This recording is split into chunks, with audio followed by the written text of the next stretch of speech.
Next question is from Kevin Peterson. Sorry. My question is to Shashi Tharoor. Happy Onam first. Oh, thank you. You too. You mentioned about Britain. Mentioned that Britain left India in a worse off condition than had it been without Britain. You also mentioned about reparation from Britain. What about the skills in engineering and manufacturing India acquired, the administrative and democratic processes it inherited, the infrastructure left behind, and most of all, the rapid education of the Indian people, of which you are an excellent example? Surely, no one can price these intangible values that were gained during the British rule in India and propel the country to its present position as one of the leading countries in the world. Finally, one more question. I'm doing a Geoffrey Robertson here. In your opinion, where would India be today if the British did not step into India?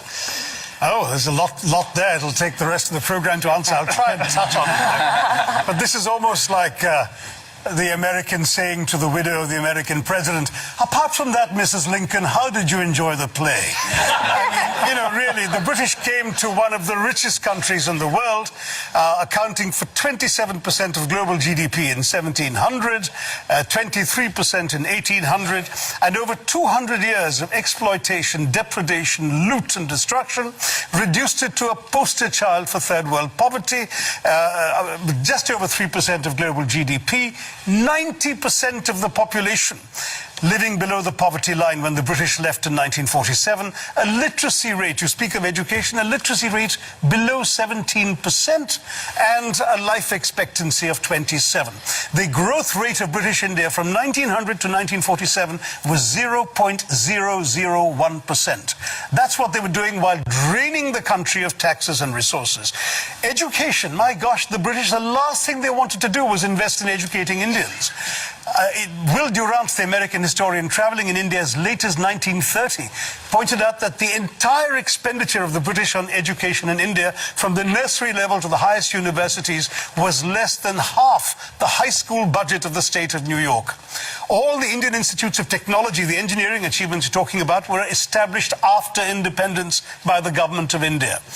There is simply no comparison between the accomplishments of India rising from the ashes the British left us in and what was done in 200 years. I've given many figures. Just take one example, the textile industry, because India was a huge exporter of For 2,000 years, it was the world's leading exporter. What happened?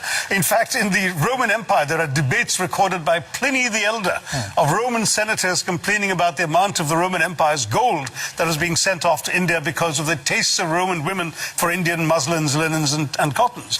Was it just modernism, the Industrial Revolution that destroyed it, or was it something else? No, that's the excuse that apologists like to make, that, you know, oh, it's not our fault, you just missed the bus for the Industrial Revolution.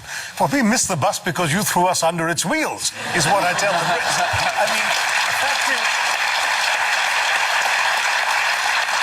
the fact is, in the name of free trade, the British came in and destroyed the free trade that had made India a leading exporter of textiles.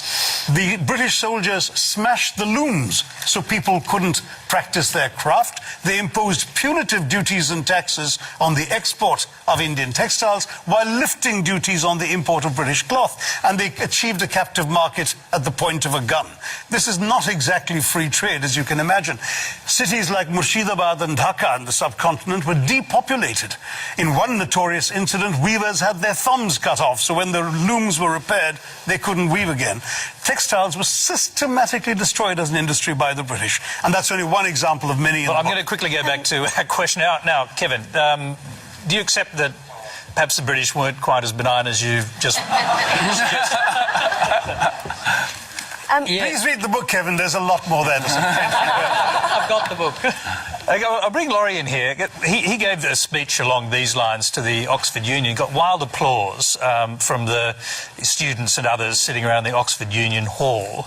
And I'm just wondering, have young Brits come to terms with their colonial past?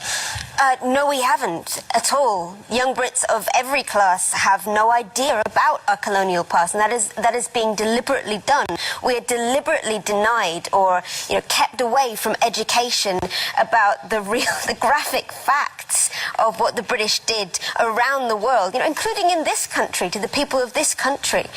The crimes of the British and the crimes that we committed and that were done in our names over 400 years of pillaging conquest is something that we don't like to think about, and yet it is everywhere in modern British history.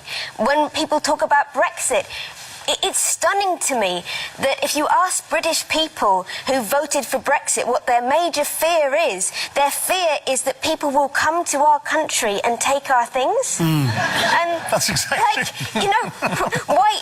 I just can't. It doesn't compute, but we don't know this history. I took history in British schools up to the age of 18, and I got a pretty good grade. And You never learned a line of colonial history, did you? Well, almost everything that you have just said, I learned from your book.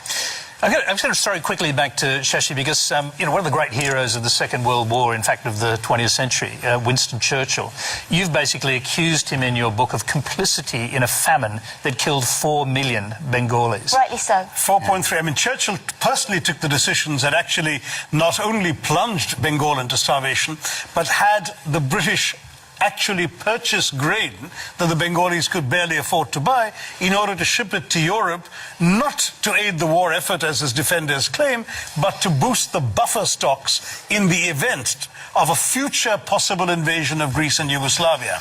People started dying, and Churchill said, well, it's all their fault anyway for breeding like rabbits. Said, I hate the Indians, they're a beastly people with a beastly religion. Australian ships were docking in Calcutta port and were ordered by Churchill and his odious paymaster General Lord Chauvel not to disembark their wheat, but to sail on to Europe, where their wheat might be used in some future reserve stock.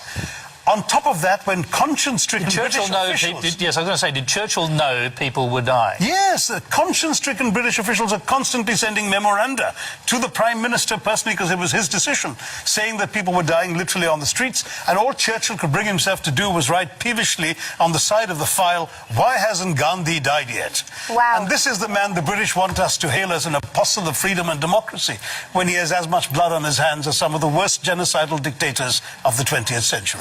Well, thank you.